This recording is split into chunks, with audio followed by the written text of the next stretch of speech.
স্বাস্থ্য বিভাগ কি বলছে?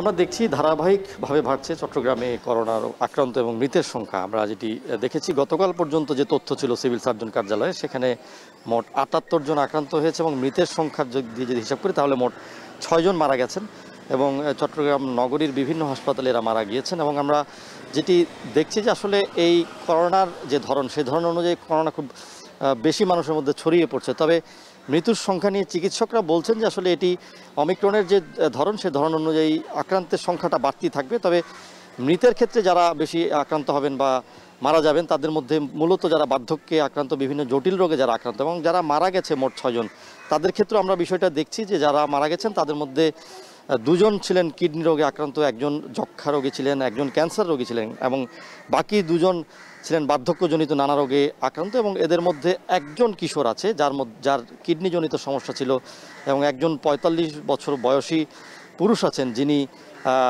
এক ধরনের যক্ষ্মা রোগে আক্রান্ত ছিলেন বলে জানিয়েছে পুলিশ।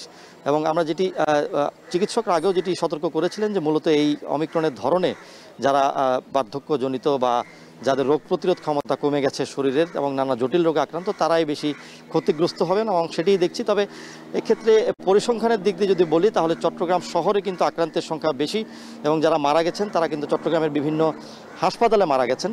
এবং এদের মধ্যে একজন মিরসরাইয়ের আছেন যিনি বার্ধক্যজনিত রোগে আক্রান্ত ছিলেন। এবং চিকিৎসকরা বলছেন যে আসলে এটি যেহেতু ব্যাপক আকারে ছড়িয়ে পড়ছে, সেহেতু যারা সুস্থ সবল আছেন পরিবারের, তারা যাতে এক্ষেত্রে সচেতন থাকেন, যাতে পরিবারের যারা বৃদ্ধ আছেন বা যারা জটিল রোগে আক্রান্ত আছেন তারা যাতে নিরাপদ থাকে। এক্ষেত্রে মাস্ক পরা থেকে শুরু করে হাত ধোয়া থেকে শুরু করে যেই সচেতনতাগুলো আমরা করোনার সময় নিয়ে থাকি সেগুলো তারা নিতে বলছেন। এবং চট্টগ্রামের বিভিন্ন হাসপাতালে আমরা দেখছি যে আসলে করোনা রোগে যারা আক্রান্ত হচ্ছেন তারা খুব বেশি দিন থাকছেন না, অর্থাৎ যারা সুস্থ সবল আছেন তারা খুব দ্রুত সেরে বাড়িতে ফিরে যাচ্ছেন। এবং চট্টগ্রামের জেনারেল হাসপাতাল আজকে যেটি করোনা ওয়ার্ড আছে সেখানে মাত্র ২ জন রোগী ভর্তি আছে এবং এখন পর্যন্ত মোট আক্রান্ত ৭৮ জন।